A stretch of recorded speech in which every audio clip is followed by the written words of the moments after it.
અધ્યાય 16 સુખદેવનો શોકનાશ।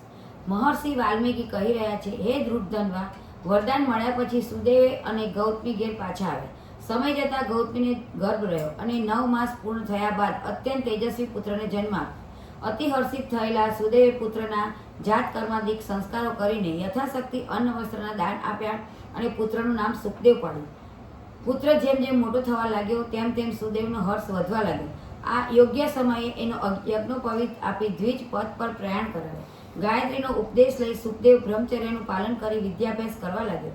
તીવ્ર બુદ્ધિવાળા આ વિપ્ર બાળકે થોડાક જ સમયમાં અભ્યાસ પૂર્ણ કરી લીધો। એક સમયની વાત છે, મહાજ્ઞાની દેવલ ઋષિ પધાર્યા। બાળ સુખદેવે વંદન કરી સ્તુતિ કરી, ચરણ ધોયા। બાળ સુખદેવની સેવા જોઈને દેવલ ઋષિ કહેવા લાગ્યા, હે સુદેવ, પરમ કૃપાથી તને આ પૂર્ણ રથ પ્રાપ્ત થયું છે। આવો બુદ્ધિશાળી અને વિવેકી પુત્ર મેં ક્યાંય જોયો નથી। આટલું કહીને દેવલ ઋષિએ સુખદેવનો હાથ જોયો। હાથ જોતા તેઓ ગંભીર થઈને કહેવા લાગ્યા, હે વિપ્ર, તારો પુત્ર સર્વ રીતે યોગ્ય છે, પરંતુ એને માત્ર એક ભય છે। તારા પુત્રનું 12મા વર્ષે પાણીમાં ડૂબવાથી મરણ થશે। હે વત્સ, વિધાતાના લેખ કદી મિથ્યા થતા નથી।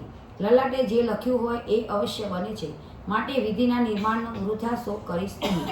આટલું કહીને દેવલ ઋષિએ બ્રહ્મલોક તરફ પ્રયાણ કર્યું।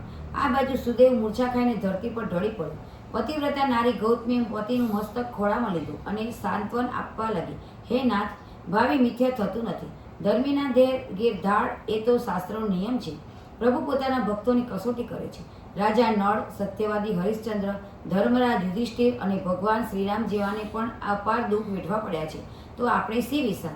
માટે આપ ધીરજ ધારણ કરીને પ્રભુનું સ્મરણ કરો। પ્રભુએ જ આપણું વાંઝ્યામણું ટાળ્યું છે, એ જ પ્રભુ આપણું આ દુઃખ ટાળશે। પત્નીના આવા વચનો સાંભળીને સુદેવનો શોક હળવો થયો। પૂર્ણ પુરુષોત્તમ પ્રભુની જય।